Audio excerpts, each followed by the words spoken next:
gimana nih? Gue pengen tanya dari Bro MY dulu nih. Kayaknya market gimana nih? Kayak udah mulai membaik kah apa masih perlu hati-hati nih, Bro? Oh, market kan hari ini hampir ya menyentuh last high dia ya. Cuman memang yang jadi permasalahan adalah inflow-nya tuh nggak terlalu merata. Rata-rata masih di banking kita, BCA, Mandiri, BNI, BRI. Nah, hopefully tuh kalau seandainya inflow-nya tuh merata, maka indeks kita bakal all time high dengan lebih enteng. Kalau cuma banking ya pasti bakal ada disrupsinya dulu. Nah gitu. So far tuh sekarang memang cuma banking. Hari ini hampir 1 triliun ya kalau nggak salah, dan seperempatnya itu didominasi oleh BBCA gitu. Jadi so far memang inflow yang terjadi hanya di banking yang gede, dan ini sebenarnya anomali dengan Dow ya. Karena Dow Jones kemarin kan koreksi lumayan dalam. Nah, today malah IHSG inflow, tapi sebenarnya memang ini pertanda bagus bahwa mungkin ya, in my opinion, bahwa tapering itu pelan-pelan sudah price in terhadap bursa kita. I fully like that. Oke. Ya gimana menurut lo kalau Bro Farul? Kayak yang Bro MY bilang tadi. Kayaknya memang market ini kan lagi menimbang-nimbang kayak tapering ini bakal seberapa parah sih? Kayak The Fed ini akan naikin suku bunga 4 kali, ini impact-nya kayak gimana sih? Makanya kan bond yield beberapa hari terakhir dari US Treasury kan naik. Hari ini kan udah agak turun ya ke 1,7. Tapi gimana Bro, menurut lo Bro, mengenai dari rencana The Fed untuk tapering lebih agresif? Iya, sebenarnya kalau ceritanya The Fed tapering, sebenarnya The Fed sudah sedang tapering sekarang. Itu sudah berjalan dan kalau kita lihat itu memang dikomunikasikan dengan baik ya ke market. Marketnya sebenarnya itu yang lagi, kalau aku lihatnya ya memang masalah selain isu tapering ya, marketnya itu seminggu 2 minggu terakhir itu lagi berubah ekspektasinya dari 3 kali naik interest rate jadi 4 kali naik. Jadi sebelumnya itu udah ready 3 kali, sekarang itu lagi proses trading ke 4 kali. Ready-nya ke 4 kali gitu. Dan aku lihat sebenarnya kalau kita lihat itu ya secara historis, biasanya ini mendatangkan sebuah volatilitas di market, sudah kejadian. Dan kapan waktu terbaik untuk masuk market biasanya ya, ini dari makro perspektif ya, di kondisi seperti ini, masuklah sebelum FOMC meeting. Tadinya aku kalau kita lihat di di story sebelumnya, aku cerita masuk sebelum FOMC meeting tanggal 24, tanggal 25. Tapi ternyata market lebih cepat biasanya. Ternyata hari ini sudah di gaspol. Karena itu aku sih lebih lihatnya at current situation, di tahun ini terutama masih di bulan Januari ini ya. Di bulan Januari ini harusnya overhang-nya satu selesai. Oke. Lalu banyak ngobrolin berikutnya tahun macan. Nah, apa yang akan kita hadapi di tahun macan? Tahun macan tahun ini Sincia tanggal 1 ya kok ya? Benar, Ko Michelle. Betul. Tanggal 1 Februari ya? Betul. Tanggal 1 Februari Sincia, maka tapi tanggal 5-nya nanti ada pengumuman PDB Indonesia. Market, ini aku mau cerita ya apa ekspektasi market yang lihat sekarang. Ini ada perbedaan antara apa yang aku lihat sama apa yang market lihat. Aku lihatnya tahun 2022 ini akan ada rebound yang luar biasa di perekonomian. Sementara konsensus itu baru 5,2% rebound di tahun 2022. What if kalau ternyata number dari growth itu makin bagus? Dan yang aku lihat itu baru akan muncul itu nanti number pertama itu yang akan showing itu nanti data PDB yang akan keluar tanggal 5. Aku lihat harusnya itu udah di atas 5%. Harusnya sekitaran 5,1 sampai 5,2% itu dapat. Itu PDB Q4 ya? Yang akan keluar nanti di tanggal 5 Februari ya, itu untuk data PDB. Jadinya saya sih lebih lihatnya current situation juga, ada selain itu ada kenaikan itu, ada juga event lain, adanya MSCI rebalancing. Itu harus kita lihat juga, itu ada kemungkinan jadi Februari, dan kita sama-sama tahu bahwa yang sudah diobrolin berbulan-bulan akan masuk itu Arto.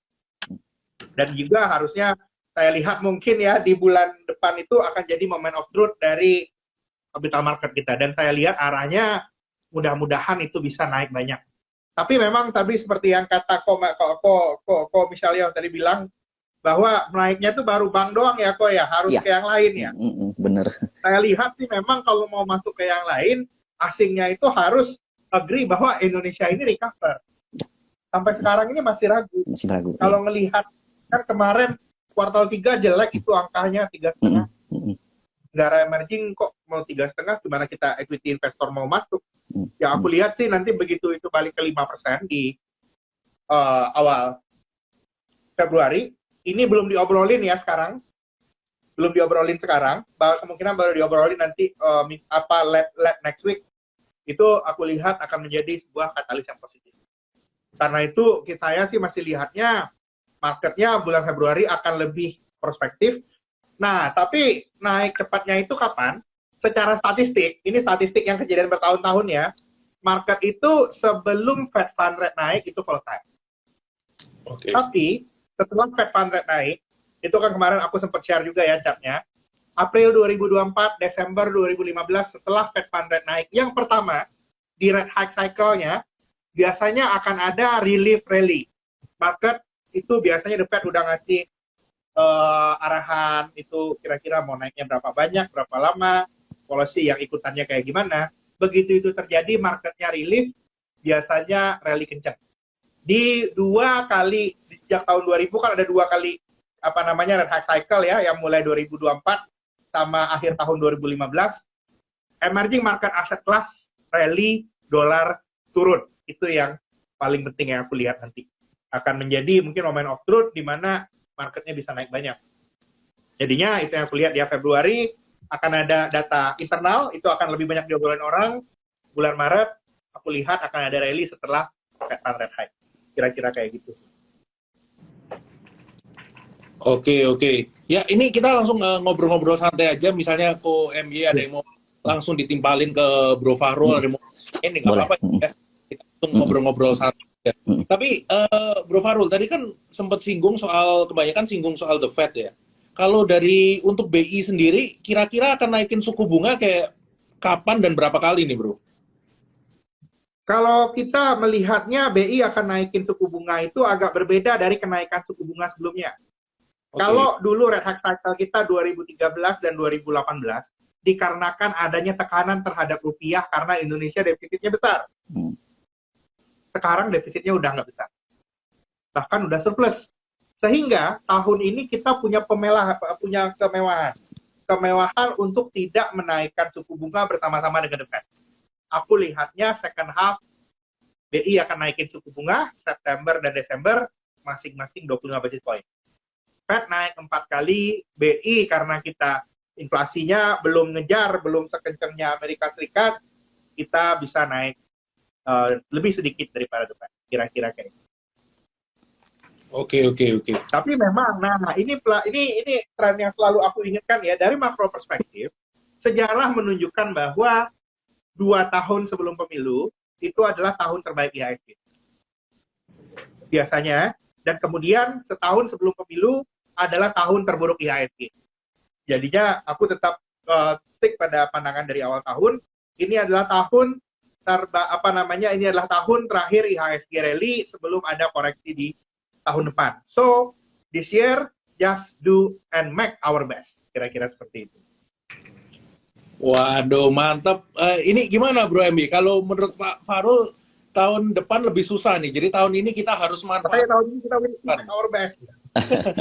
Ya, memang betul tahun ini kan recovery ekonomi yang harusnya terjadi di 2021 tertunda karena di 2021 kan kita vaksinasi telat, kemudian ada varian Delta dan lain-lain, dan tahun ini kita sendiri dapat apresiasi dari WHO karena vaksinasi kita boleh dikatakan yang salah satu yang terbaik. Nah, satu. Yang kedua, terkait dengan inflasi kan beda ya. Kalau di US inflasi kan naiknya tuh nggak karuan, gila-gilaan karena ada quantitative easing segala macam. Kalau kita inflasinya pelan-pelan slow down. Jadi sebenarnya kalau tahun 2022 nanti tapering, we should not worry at all gitu. Karena itu bisa diperbaiki dengan kinerja kita yang semakin membaik, yang seperti Bro Fahrul bilang 5%, padahal 5% tuh udah salah satu yang agresif loh. Ada yang 4,9 konsensusnya. Nah, apalagi kalau bisa 6%. Nah, inflow bakal datang kalau seandainya memang 6%, dan itu memang salah satu momen yang kita tunggu-tunggu di tahun 2022.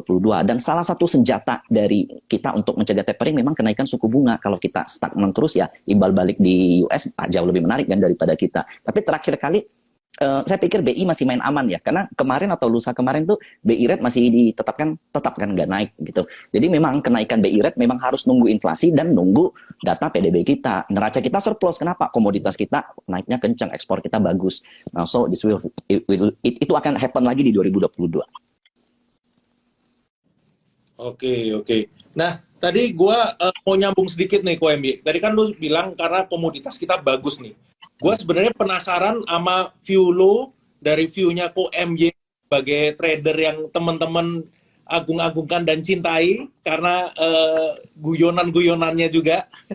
View lu untuk sektor komoditas gimana nih Ko untuk tahun ini deh? Ya, kalau kita berkaca dari tahun kemarin aja sebenarnya harga komoditas udah rally kemana-mana. Dan tahun ini apalagi ya masih ada potensi. Mungkin tapi saya nggak tahu realnya seperti apa. Tapi udah ada yang menggadang-gadang bahwa akan ada lagi krisis energi di negara Eropa. Nah, kalau seandainya itu terjadi lagi, kita sebagai salah satu negara komoditas, apalagi kita punya coal, kemudian kita punya nikel, copper, nah itu bakal bullish lagi di tahun ini. Dan sebenarnya era komoditi super cycle yang kemarin tertunda ya tahun ini memang itu menjadi salah satu hope bagi kita untuk mendapatkan mendapatkan earning dari itu. Jadi kemarin kan larangan ekspor nikel juga udah jelas memberikan keuntungan bagi neraca dagang kita. Nah so nanti ke depan kalau nggak salah next yang akan bakal dilarang adalah timah dan apa satu lagi saya lupa. Lalu timah kalau nggak salah satu yang bakal dilarang ekspornya. Nah, so komoditas itu salah satu kunci kita juga untuk mendapatkan inflow di market dan untuk mendapatkan neraca dagang yang lebih baik lagi. Oke. Nah, mungkin gue lanjutin sedikit nih Ko MY. Kan tadi kita ngomongin komoditi ya, lo sempat singgung mengenai nikel. Kan pemerintah rencananya kan akan ngenain pajak progresif ya untuk nikel, iron pick, pro nikel kan. Kalau kita ngeliat item itu paling kena adalah sebenarnya Antam.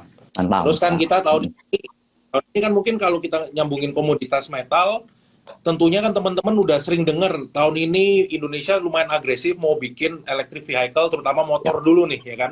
Itu nanti rencananya 2025, tentu saja kan berarti kan kayak kita ngomongin nikel, aluminium, timah, itu komponen-komponen untuk baterainya nih. Nah, kalau kita ngomongin itu, topiknya apa nih kok? Kayak yang lu demen deh, kalau untuk komoditas-komoditas. Kalau nikel saya di Harum ya, jadi itu satu. Karena dia kan punya saham nikel mas, itu oke juga. Dia juga lagi transisi dari usaha tambang lamanya ke nikel full. Jadi in my stock pick, kalau nikel sebenarnya bukan ke Antam dan Inco lagi, tapi ke Harum gitu. Harum ya? Ya. Oke. Ya, menarik. Ya, kita, wah ini komennya gue dari tadi nahan ketawa juga nih. Ko MY jambulnya mantep. Udah mau botak ini. Aduh, ada yang bilang, banyak yang bilang jambulnya bullish nih kok, kayak IHSG hari ini. Amin. Nah, gue penasaran nih, kita mau ngomongin soal IHSG ke Ko MY dulu ya. Kayak sebenarnya kan IHSG ini dari beberapa bulan terakhir ini kan ranging ya gue ya? Ya. Ya kan, IHSG-nya ranging, terus kayak foreign beberapa minggu terakhir kan sebenarnya net buy lumayan, tapi lokalnya jualan. Ya kan? Terus udah agak beberapa hari yang lalu agak net buy-nya berkurang. Itu makanya yang membuatkan IHSG kita koreksinya lumayan nih, karena nggak ada yang ya, jadi view lu gimana nih kok? Kayak sebenarnya IHSG kemungkinan bakal di sini doang apa nih yang harus kita perhatiin nih kok? Pertama ya ini kan Januari sisa 9 hari ya. Maybe kalau di opini saya di Januari sih kita nggak all time high lah. Tapi memang di Februari ke depan nanti ada potensi untuk menuju all time high. Karena memang setiap ada foreign flow yang bagus. Nah ini ada satu fakta yang menarik. Jadi setiap volatilitas terjadi karena tapering ya. Itu rata-rata asing net buy loh. Jadi yang saya perhatiin.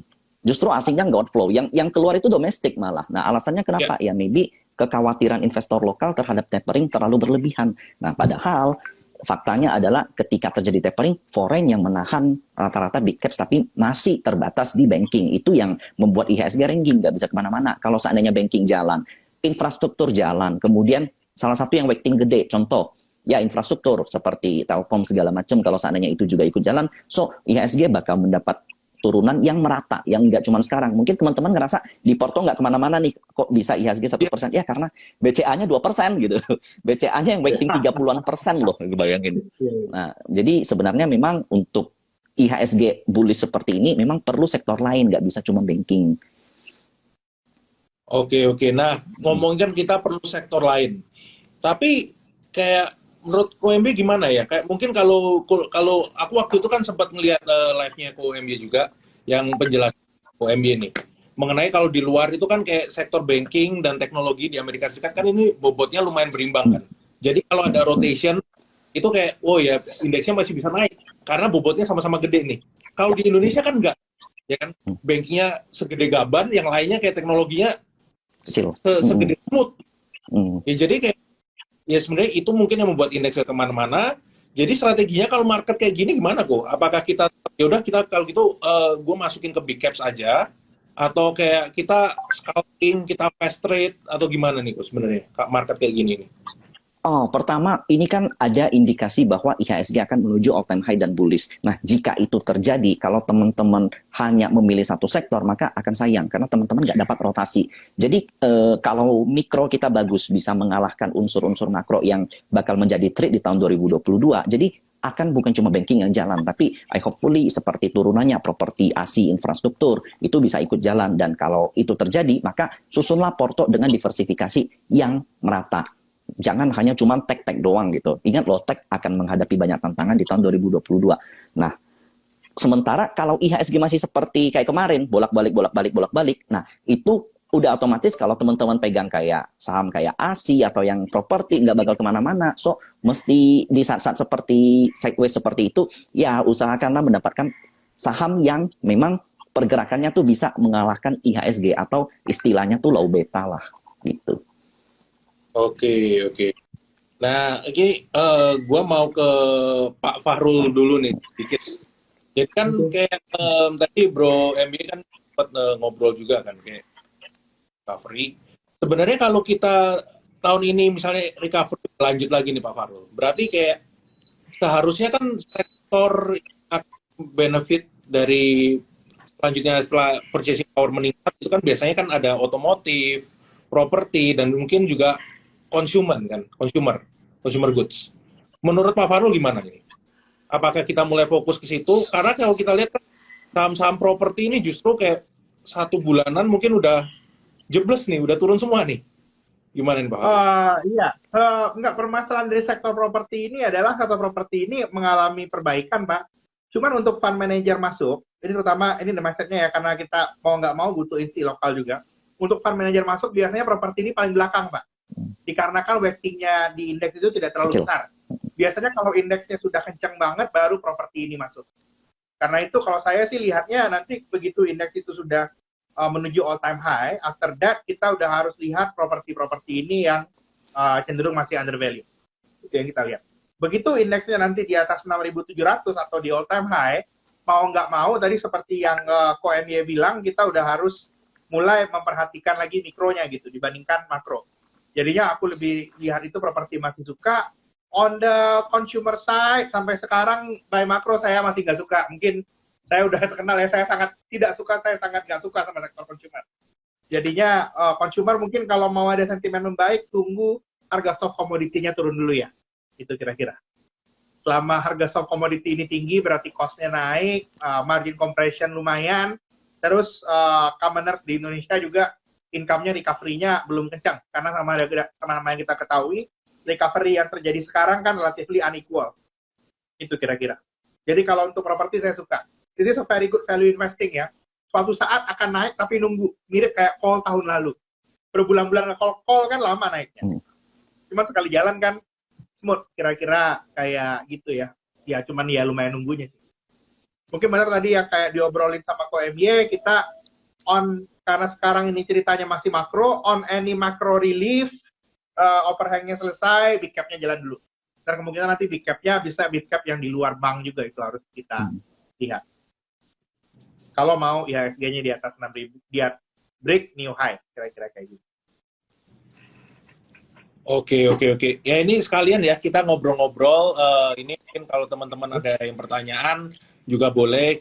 Ini kita ngobrol-ngobrol santai aja, nggak usah kaku kayak Pak Farul mau nanya ke Ko MY silakan, Ko MY mau nanya ke Pak Farul silakan, kita ngobrol-ngobrol santai aja.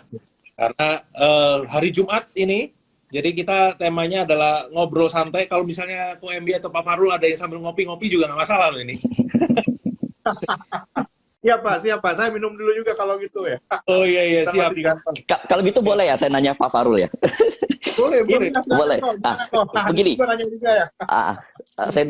Gini, menurut Pak Farul, seandainya nanti tapering, suku bunga naik. Jadi kan kemarin kan memang ada ekspektasi 3 kali, kemudian 4 kali. Nah, ketika 4 kali, Jerome Powell tuh mengatakan bahwa masih low interest rate. Tapi ternyata ada ekspektasi bahwa bukan low lagi, tapi bisa agak sedikit naik gitu.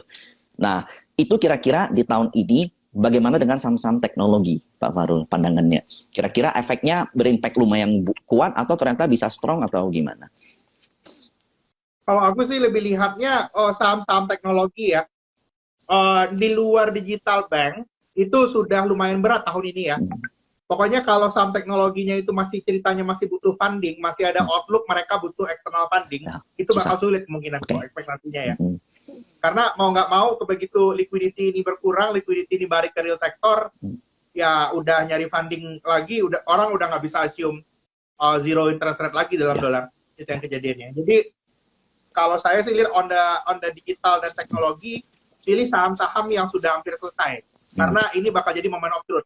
Bukan lagi nyari funding. Yang sudah nyari funding justru akan cenderung outperform yang belum nyari funding. Beda sama yang tahun lalu. Tahun lalu kan sebaliknya. Track isu, nyari funding. Ya. Yang sudah nyari funding. Jadi terus juga aku lihat ya ini juga tahun terakhir bakal ada banyak corporate action. Itu juga ini last story ya, mungkin masih ada beberapa corporate action. Ini terakhir kali juga kita lihat tahun ini. Makin dekat ke 2023 orang udah lihat result. Karena satu hal yang mesti kita jangan lupa juga, by Februari nanti banyak laporan keuangan keluar dan harusnya udah mulai pada bagus-bagus ya. Karena recovery kan from low base. Oke, itu aku lihatnya kok. Nah, kalau ngomongin aku boleh tanya kok. Boleh. Kalau CPO gimana nih kok? Udah bagus, kita pengen CPO, kita naiknya ternyata. Jadi semoga sih saya salah ya Pak Farul ya. Jadi kan harga CPO ketika 2.000 bahkan sempat 4.000, sempat 5.000 kan. Tapi CPO-nya nggak kemana-mana. Tapi hopefully saya salah karena saya punya teman yang kerja di bagian purchasing CPO.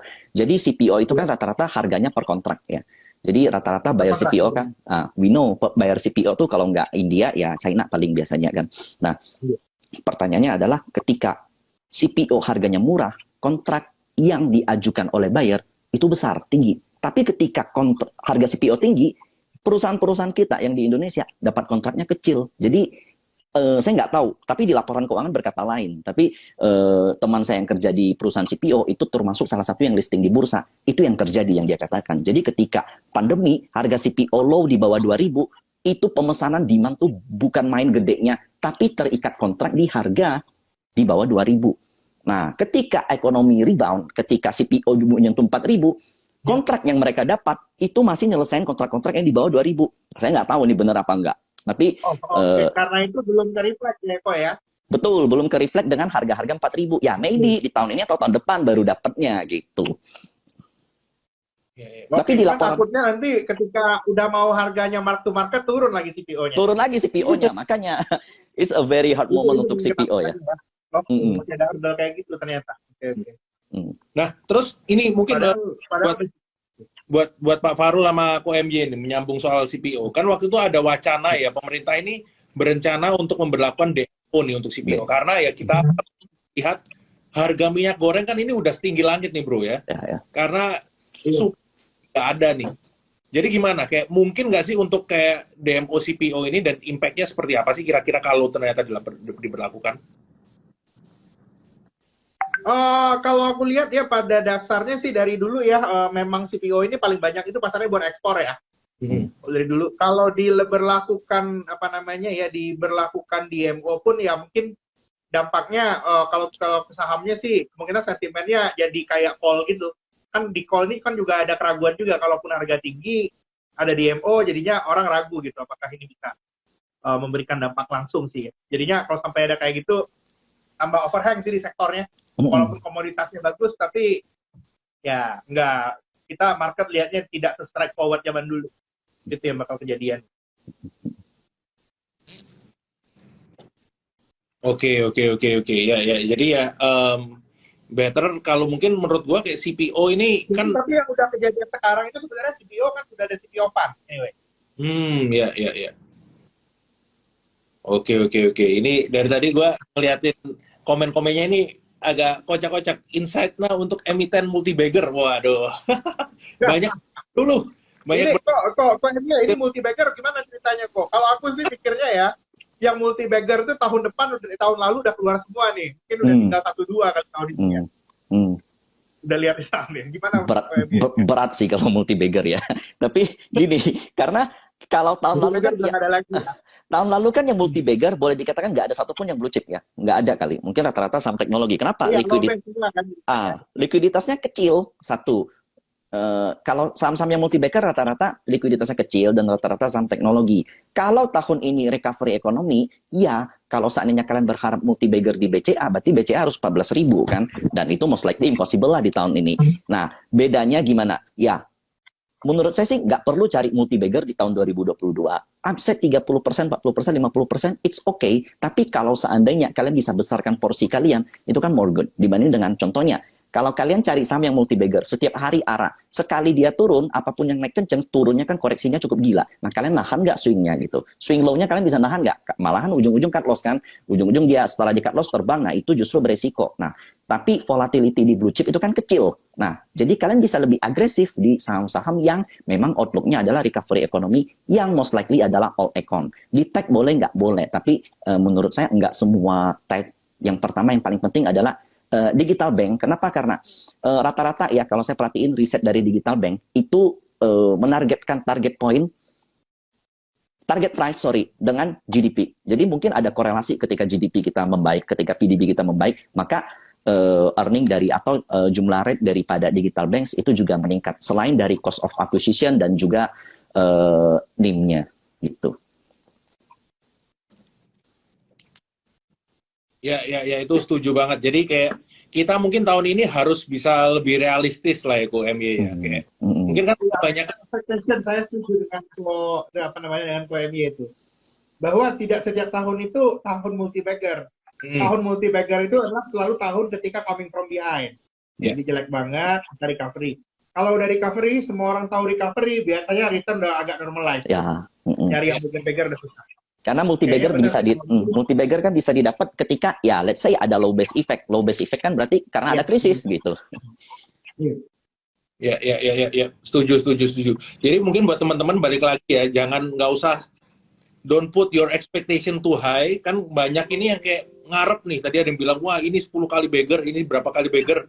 Sebenarnya ya sebagai seorang trader, investor, itu kan kita mungkin lebih kayak harus trade what you see ya. Jangan kayak, wah trade karena gue denger ini, trade karena gue ekspektasi gue ngarepnya bisa segini. Jadi realistis aja.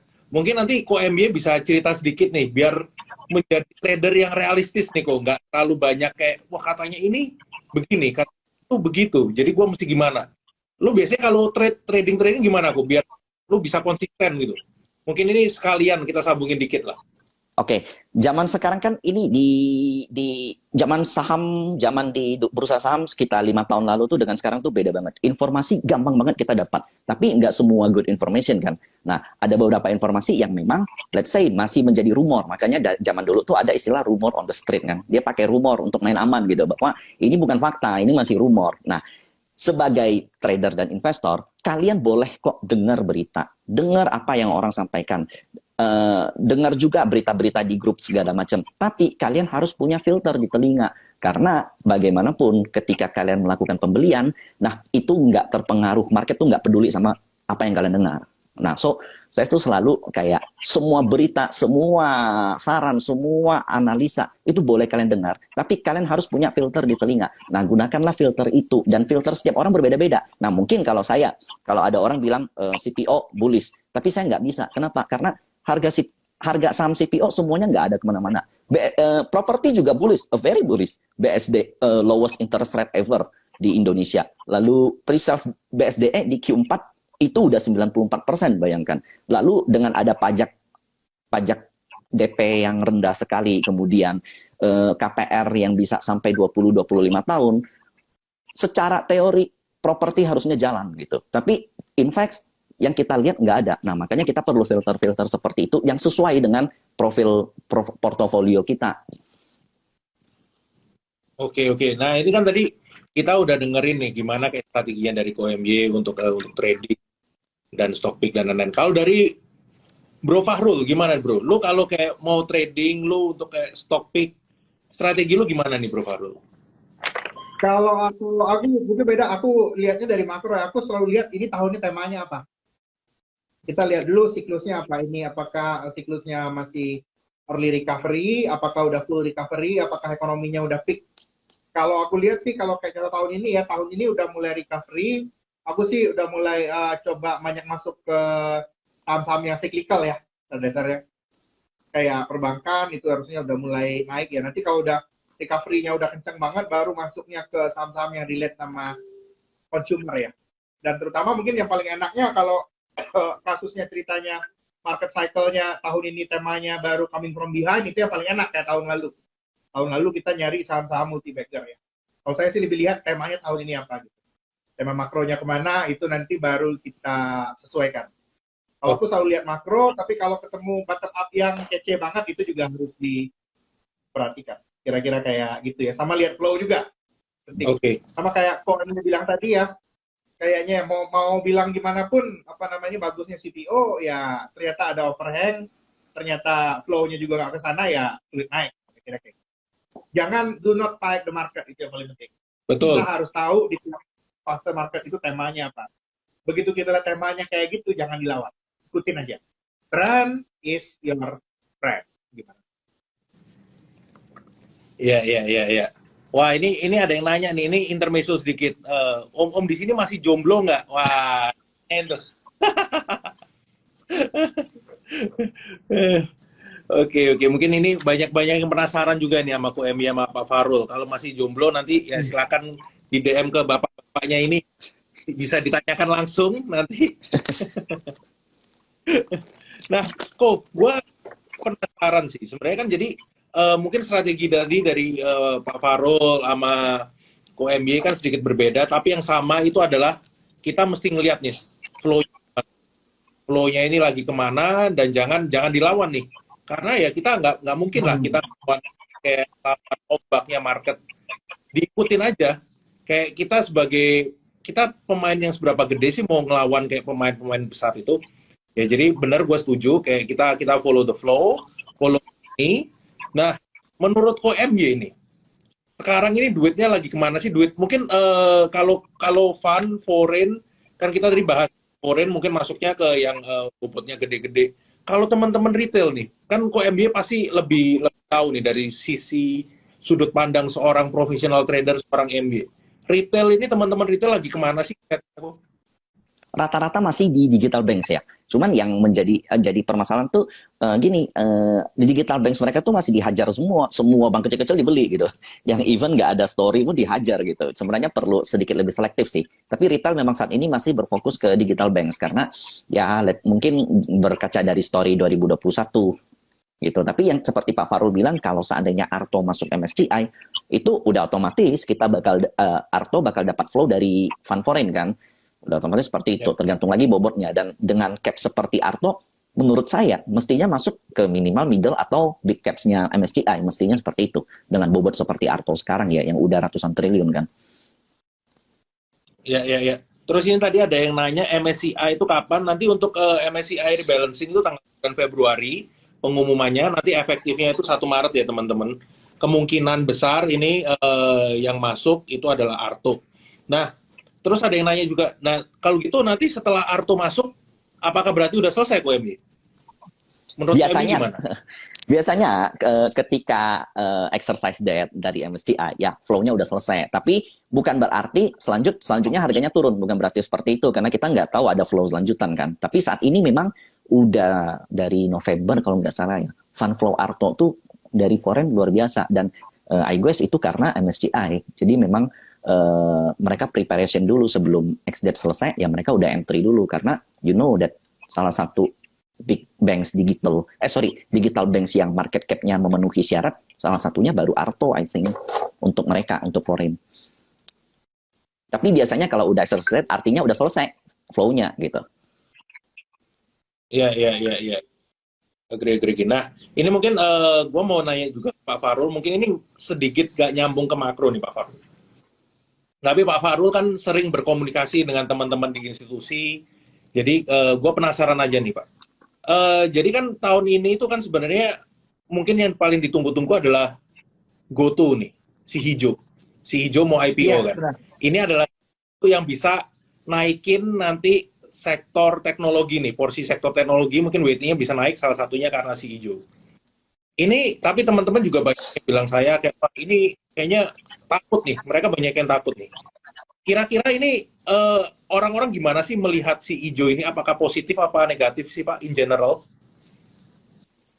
Ya, kalau ya mungkin kalau kita lebih lihatnya ya, kalau yang si hijau ini ya ini satu lagi, kalau persepsi mungkin ada persepsinya, kalau dibandingkan yang sebelumnya ada persepsi ini sesuatu yang lebih baik lah gitu dibandingkan sebelumnya. Tapi tetap saja nanti yang harus kita perhatikan strategi dari IPO hijau ini sendiri. Kita harus review sama-sama.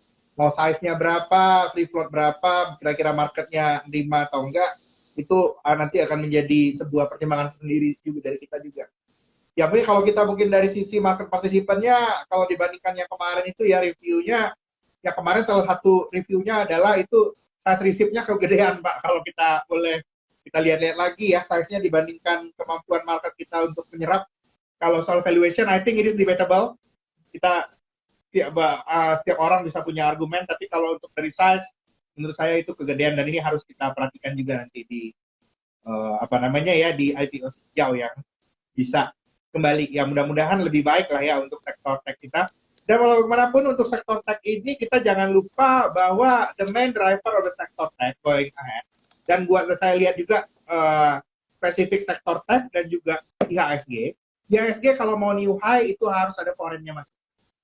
Jadi juga kalau untuk yang hijau kita harus lihat juga kalau foreign-nya kuat. Dan saya rasa story tentang banyaknya tech fund yang pindah dari China ke Asia Tenggara itu masih jalan. Dan mau nggak mau itu akan tetap menjadi sebuah hal yang sangat supportive untuk si hijau. Kira-kira kayak gitu Pak. Oke. Nah, ini mungkin gue langsung itu yang dari saya sih, pelajaran dari yang kemarin itu size itu kita mesti review banget. Sebagus apapun cuman size-nya, ya kita kan by the end market di supply and demand ini. Terutama buat kita para trader. Benar kan ya, OMY ya? Ya, and demand right. Ya. Benar. Nah, kalau menurut OMY gimana nih si hijau? Kan tadi kalau aku ngobrol-ngobrol sama teman-teman retail, ini kan banyak sebenarnya kayak bisa dibilang agak takut nih karena ya mungkin karena Bukalapak lah kita sebut aja ya, karena teman-teman ya udah tahu, wah takutnya nanti bakal kayak si Buka nih. Menurut KMB gimana nih? Apakah sebenarnya ini adalah sesuatu yang positif atau gimana kalau menurut KMB pribadi aja? Pertama, kemarin kan ketika Buka mau listing, saham indeks kita sempat hancur, katanya banyak investor yang kalau di rek isu ada yang namanya arbit kan. Nah, kalau di sini ya mungkin mereka jual saham yang ada untuk subs Buka. Satu. Yang kedua, sayangnya Bukalapak IPO-nya gagal. Turun terus sampai saat ini, lower low terus, dan itu disinyalir katanya menurut rumor adalah adanya investor strategis yang sebelumnya early investor exit, dan itu foreign. Nah, sebenarnya kalau seandainya di tahun ini kita IPO GoTo itu jauh lebih baik daripada tahun lalu, karena tahun ini kita outlook kita di mikro itu jauh lebih oke, satu. Yang kedua adalah masih adanya pengetatan terhadap perusahaan teknologi di China. Jadi kalau mereka nggak bisa invest di China, mereka larinya kemana? Kalau nggak di India ya Indonesia, rata-rata yang memang demografinya mendekati. Nah, so menurut saya di GoTo, I believe untuk kali ini akan jauh lebih belajar dari pengalaman daripada Buka. Nah, memang betul kata Pak Farul, yang kita harapkan sebenarnya dana foreign, karena itu yang menjadi acuan bagi kita. Karena nanti kan GoTo kalau nggak salah market cap-nya cuma di bawah BCA dan BBRI ya, di atas BMRI masih kalau nggak salah. Nah, itu otomatis dana yang diperlukan amat besar, dan kalau hanya berharap investor yang ada saat ini yang di retail, itu most likely nggak cukup, nggak keserap. Makanya ada wacana untuk 2 kali IPO kan sebenarnya, 1 di bursa luar gitu. Jadi memang terus terang arahnya kemana semua masih abu-abu terus terang. Tapi in my opinion itu akan jauh lebih baik dibanding dengan sebelumnya, yaitu buka. Ya, itu gue setuju dari gue pribadi ya. Gue setuju dengan Ko MY dan Pak Fahrul, karena kan sebenarnya kalau kita ngomongin rencana IPO-nya GoTo, ini kan ada yang untuk pemesanan pre-IPO ya. Nah, mungkin teman-teman juga udah sering dengar untuk pre-IPO-nya GoTo, jadi ini kan sebenarnya kayak beberapa mungkin shareholder lama di kesempatan nih untuk keluar dulu. Karena kan nanti kita tunggu detailnya seperti apa, tapi nanti kan yang udah untuk founder dan lain-lain itu kan akan di-lock nih. Ya kan, jadi nggak bisa kayak langsung jualan. Nah, nanti detailnya seperti apa ya kita harus tunggu di prospeknya di mana nanti kita sama-sama lihat dan telaah ya teman-teman. Jangan asal beli aja tanpa melakukan analisa, jangan asal ikut-ikutan. Tapi at least ini ada pre-IPO, jadi diberi kesempatan nih bagi yang keluar silakan. Jadi nanti kan ada yang baru atau investor baru yang masuk. Jadi menurut saya kayak di luar dari ketakutan kita semua, IPO GoTo ini diperlukan menurut saya untuk IHSG sendiri. Karena kayak yang teman-teman mungkin juga udah sempat dengerin live-nya Ko MY beberapa hari yang lalu, porsi teknologi di Indonesia ini masih kecil. Jadi kalau kita mau kayak biar indeksnya bisa lebih strong, nggak kemana-mana, nggak kayak sekarang, kayak yang bankingnya naik, ya udah, habis itu bankingnya turun, ya udah, nggak kemana-mana kan indeksnya. Berarti kan sisi dari sektor teknologi kita yang persentasenya kecil harus gedein. Salah satunya dengan GoTo itu teman-teman. Jadi menurut saya ini adalah sesuatu yang positif untuk indeks kita lah. Satu lagi nih Om Glenn. Gimana bro? Yang penting tuh underwriter-nya, penjatahannya oke nggak? Oh iya, itu setuju. Yang paling penting itu sebenarnya sahamnya itu berhasil atau enggak, itu strategi penyataan itu kok. Setuju. Itu nanti kita lihat. Ya, itu kita tunggu ya nanti untuk detailnya seperti apa nih. Untuk ya, sama itu juga ya jumlah investornya, ada yang di lock atau enggak. Pokoknya di lock atau enggak di lock, yang penting seluruh shareholder lama mesti comfortable. Itu penting. Ya. Karena sekalipun di lock, kalau nggak comfortable kan kayak ada concern sekarang kan sponsor nanti bulan Maret locknya dibuka, ya orang jualan kan akhirnya tetap di pasar secondary nggak ada yang berani beli jadinya. Itu hal kayak gitu. Ya, setuju. Nah, ini mungkin kayak kita akan bahas 1 atau 2 topik lagi nih sebelum kita akhir. Nah, gue mau ke Bro MY dulu deh.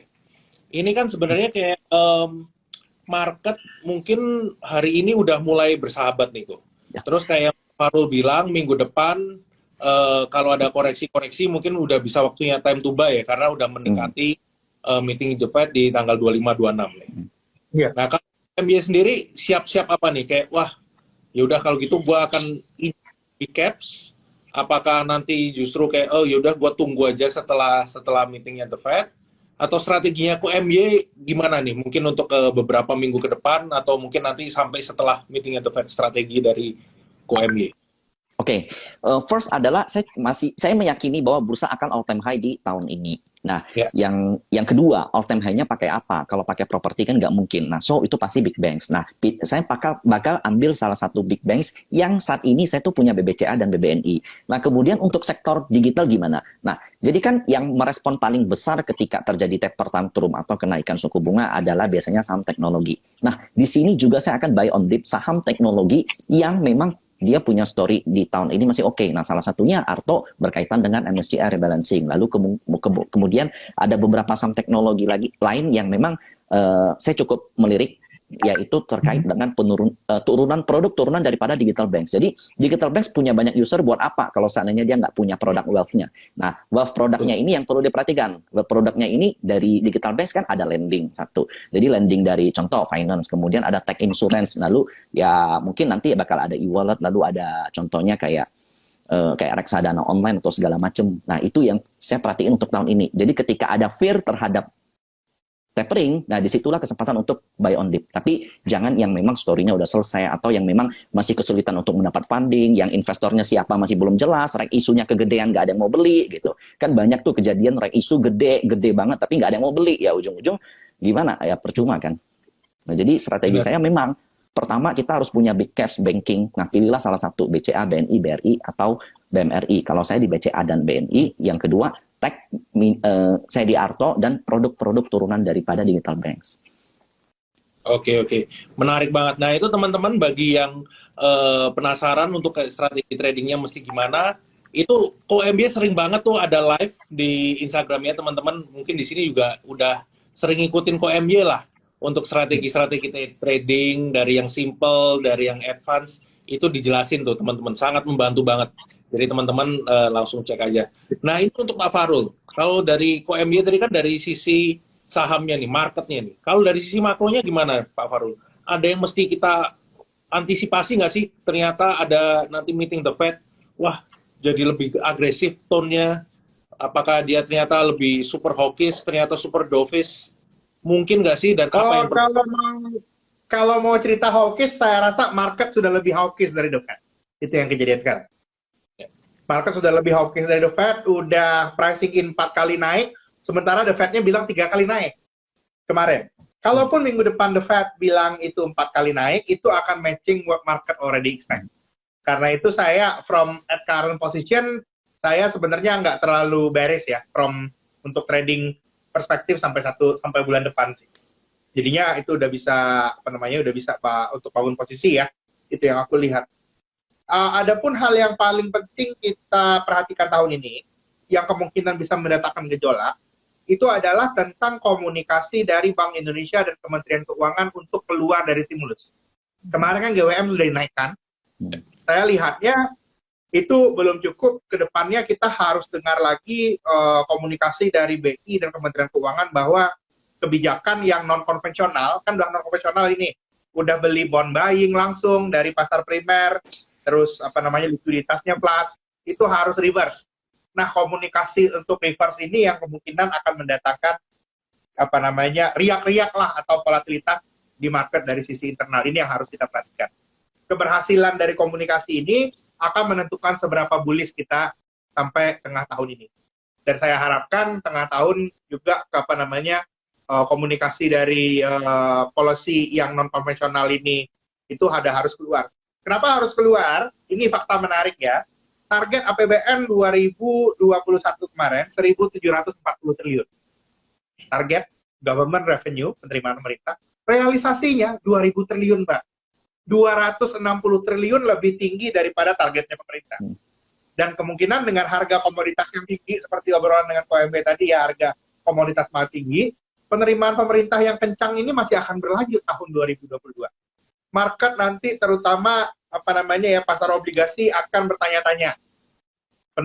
Penerimaan negara sudah kencang, tapi burden sharing-nya masih jalan. Nah, ini akan jadi hal yang dipertimbangkan. Ini hal yang harus kita lihat ini. Sooner or later ini akan jadi isu. Ini yang saya lihat mungkin post Maret, post kenaikan Fed Maret, kita ada rally, mudah-mudahan habis Maret. April mungkin masih oke, bulan Mei, bulan Juni mulai diobrolin. Ini hal yang harus kita lihat selanjutnya. Faktor-faktor hawkishness sudah muncul, hal yang berikutnya akan menentukan kita rally atau enggak, itu adalah faktor lokal kita. Orang harus lihat Indonesia improve, baik improve pertumbuhannya ataupun improve policy maker-nya. Kira-kira seperti itu. Oke. Wah, thank you banget untuk insight-nya dari para dua jagoan kita nih. Dari Bro MY kita udah dapat insight-nya untuk gimana market kita, untuk dari IHSG kita dan sektor-sektornya. Thank you, semoga teman-teman dapat pencerahan. Dan untuk Bro Fahrul, thank you juga untuk penjelasan dari makronya, sangat membantu. Jadi at least kita dapat semua nih, dari big picture, small picture-nya semuanya dapat. Thank you, dan mungkin kita nanti akan adain lagi ya. Jadi untuk bro-bro ini, kita akan mungkin nanti ke depan kita akan ada acara lagi, kita ngobrol-ngobrol lagi. Dan semoga semuanya sehat selalu. Thank you, Bro Fahrul. Thank you Pak Fahrul. Thank you Om Glenn. Thank you, KMJ. Makasih ya udah bareng hari ini. Thank you. Sampai ketemu lagi.